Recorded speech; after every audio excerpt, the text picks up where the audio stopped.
안녕하십니까. 오늘도 영혼을 바쳐 일하는 남자 오영일입니다. 정혜섭입니다. 대파남 왜 안 하십니까? 너 이거 다 방송하는 거지 이거. 대출 파헤쳐주는 남자 정 팀장님 왜 안 하세요? 안녕하십니까. 대파남 정 팀장입니다. 왜 안 하세요? 우리 철상 팀장님도 이거 안 할라다 했거든 결국. 한번 해보세요 그럼 지금. 하나 둘. 다음번부터 하는 걸로 하고요. 일단 오늘은 굉장히 재밌고 유익한 정보를 드릴 준비를 했습니다. 일단 제가 깜짝 놀랐어요. 그 얘기를 듣고. 대부업체 있잖아요. 네. 롯땡캐시, 산백머니 이런 곳에서 대출을 받고 대출을 전액 다 상환을 했어요. 근데 그래도 아직 다 상환한 게 아닌 거라면서요 사실은. 이 제일 중요한 게 대출 상품을 판매를 하면 계좌가 남아있는 경우가 대부분이에요. 계좌가 남아있다는 얘기가 무슨 의미죠? 예를 들면 100만 원 대출을 받았어요. 100만 원을 갚았어요. 그러면 은행연합회에서 대출 계좌가 없어져야 정상이잖아요. 대출 계좌라는 이 사람은 대출에 나간 계좌. 네, 대출 나갔던 계좌가 해지가 돼야 정상이에요. 대부업체 대출은 받고 상환을 해도 대출 네. 계좌가 해지가 되지 않습니다. 오? 그래요? 네, 이거는 따로 요청을 해주셔야 되세요. 잠깐만, 그러면 우리가 1금융권에서 대출을 받아, 신용대출을 네, 내 1,000만 원 받았는데 다 상환을 했어요. 그럼 1금융권은 그 대출 계좌가 자연으로 삭제가 되나요? 자동으로 삭제가 됩니다. 네. 근데 아까 말씀드린 롯땡캐시나 산땡머니 이런 데는 대출 상환을 다 해도 그 계좌가 삭제되지 않고 나 대출 상환 완료됐으니까 대출 계좌 삭제해주세요 라고 금융 소비자가 요청을 해야 된다는 거죠. 네, 맞습니다. 이게 삭제가 되는 경우도 있지만 네. 대부분이 삭제가 안 되어 있어요. 사실 대부업체의 문제는 아니고 현땡캐피탈에서도 자주 그래요. 특히 차량 할부.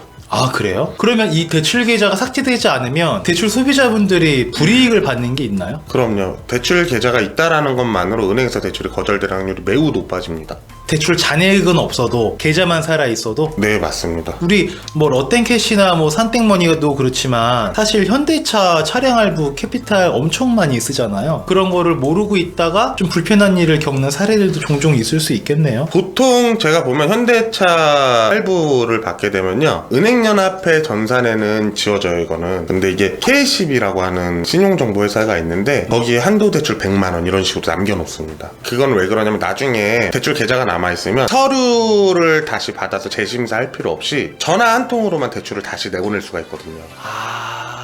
좀 간편하게 대출을 팔고 싶어서 현대캐피탈에서 계좌를 남겨놓는 거예요. 일단은 당사의 영업활동의 편의를 위해서 또는 툭된 표현으로는 기존에 자기네 회사를 이용했던 고객들을 잡아두기 위해서 그런 목적으로 대출 계좌를 자동 삭제를 해주지 않는 경우가 있다. 대부분이 자동 삭제를 안 해주고요, 요청을 하셔야 되실 거예요. 그리고 대부업 같은 경우는 왜 이렇게 하냐면 대부업 계좌가 남아있으면 은행이든 이금융권이든 캐피탈이든 저축은행이든 대부업 계좌 한 건이 있다는 것만으로도 대출 금리가 굉장히 높아지고 한도가 아예 안 나올 확률이 매우 높아져요. 한 건만 있어도 굉장히 신용에 악영향이 있습니다. 신용에 악영향만 있는 게 아니고 대출이 되는 사람도 안 되게끔 이런 경우도 있거든요. 그래서 이런 거 같은 경우에는 은행이나 이금융권에서 대출을 받지 않고 다시 자기 고객이 되기 위해서 잠깐만, 제가 지금 유추해 본 건데 이런 걸까요 혹시? 예를 들어서 롯땡캐시가 자기네 고객이었어요. 상환을 했어요. 대출 계좌를 삭제해주지 않았어. 고객은 모르고 있겠죠. 그 상태에서 롯땡캐시 이런 데 안 갈 거야. 그냥 국민은행이나 이런 데가 대출 신청을 해요. 그러면은 여기에 계좌가 살아있기 때문에 이 사람은 그곳에 1금융권에서 거절을 당할 수가 있겠네요. 거절을 당하면 다시 또 이쪽으로 올 수밖에 없는. 네, 갈 데가 없으니까 악순환이 계속 반복이 되실 거예요. 그러면은 만약에 1금융권 가서 대출 신청을 하게 되면 고객님은 지금 롯땡캐시 대출 계좌가 살아있으셔가지고 저희 쪽에서는 한도가 어렵겠습니다. 이런 식으로 안내 안 해줄까요? 그러니까 안내가 될 수가 없는 게 대부업은 은행이 아니에요. 금융기관도 아니고 사채라고 하거든요. 대부업은 사채랑 똑같은 개념이에요. 그래서 은행연합회에 공유가 되지 않습니다. 그래서 이게 은행이 대부업권에 몇 건에 얼마 이렇게는 나와 있진 않고요. 사실 네. 그런 게 있어요. 대부 등급이라고 흔히 하는데 은행에서는 서브프라임 등급이라고 말을 합니다. 이 등급이 대출 계좌 한 건만 있어도 6등급, 7등급, 8등급 막 이래요. 근데 걔네 기준으로는 서브프라임 등급 5등급 이내의 분들은 패스인데 5등급 이하는 거절인 거예요. 근데 대출 계좌가 하나만 있어도 거절 등급이에요. 그러면 고객한테는 해줄 수 있는 말이 등급이 낮아서 안 됩니다. 그 계좌가 원인인 거는 모르고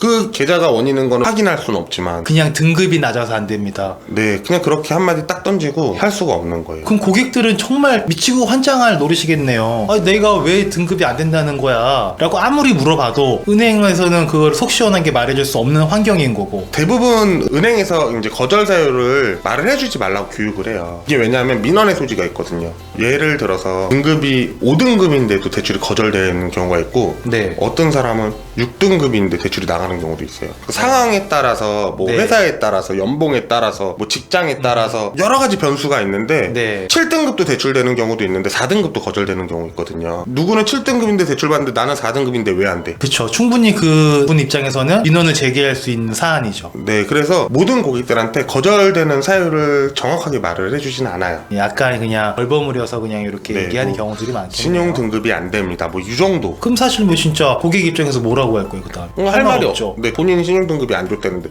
당사 기준엔 맞지 않습니다. 야, 이거 진짜 만약에 대부업에서 대출을 받으셔서 상환하셨던 또는 상환하실 분들은 꼭 전화하셔가지고 대출 계좌 삭제해주세요라고 요청을 하셔야겠네요. 꼭 요청을 하셔야 되시고 요청을 한다 그래도 걔네가 지워졌는지 안 지워졌는지 확인할 방법이 없잖아요, 사실. 그럼 그거 어떻게 확인해야 되죠? 요거는 마이크레이딧이라는 사이트, 지금은 나이스지킴이라고 하는 사이트인데요. 그 사이트를 가입하셔가지고 전화로 확인하셔도 되시고 전화로 확인을 하시면 인터넷으로 확인하는 방법 알려주실 거예요. 그게 가장 확실하겠네요. 네, 그게 만약에 삭제가 안 됐으면 다시 금융기관에 전화해가지고 삭제를 해달라고 요청을 하셔야 됩니다. 이게 뭐 대부업도 그렇지만 아까 말씀하신 캐피탈도 그럴 수 있으니 만약에 대출을 받으셨었고 대출을 다 상환을 하셨으면 귀찮으시더라도 한 번쯤은 나의 신용도를 위해서 전화하셔가지고 그런 거 좀 체크하시는 게 필요하겠네요. 네, 맞습니다. 이금융권은 현대캐피탈 빼놓고는 그런 경우가 없습니다. 현대캐피탈에서 그랬던 경우가 좀 있었나 봐요. 굉장히 많이 봤어요. 현대캐피탈. 네, 너무 자주 봅니다. 이거 현대캐피탈 관계자분이 또 보시고 또 악플 나시는 거 아닌가 모르겠습니다. 근데 팩트니까 뭐. 본인도 다 아실 거예요, 근데. 그래, 댓글 달지 마세요. 은행권에서 오랜 기간 경험을 쌓은 분이 아니라면 이런 거 알 수가 있겠냐고 저희들이. 너무 좋은 얘기 해주셔서 감사하고 이런 얘기 많죠? 그럼요, 많죠. 많이 해주세요. 알겠습니다. 네, 일단 오늘은 이 정도로 정리하도록 하겠습니다. 이상 2022년 1월 2일까지 일하지 않아도 월 3천만 원의 소득이 들어오는 시스템을 만드는 사람 오영일이었습니다. 정혜섭이었습니다. 다음에 또 뵙겠습니다. 안녕. 안녕.